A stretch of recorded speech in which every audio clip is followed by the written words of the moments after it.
Velkommen til TandTV. Alle ved, at sukker giver huller i tænderne, og at det er dårligt for vores helbred.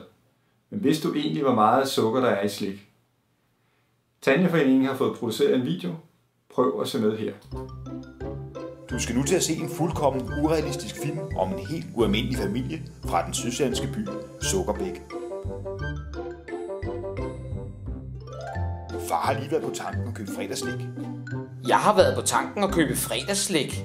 Så skal vi rigtig hygge os, siger mor. Så skal vi rigtig hygge os.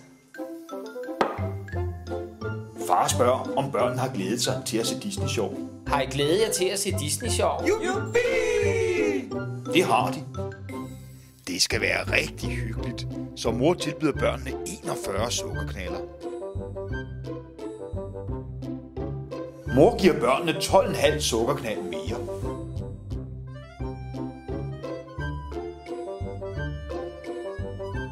Mor vil gerne gøre børnene glade.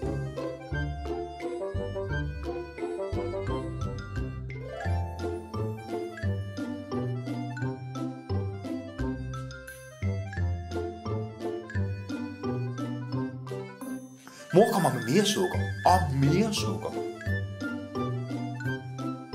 Nu synes mor, de har det rigtig hyggeligt. Nu har vi det rigtig hyggeligt.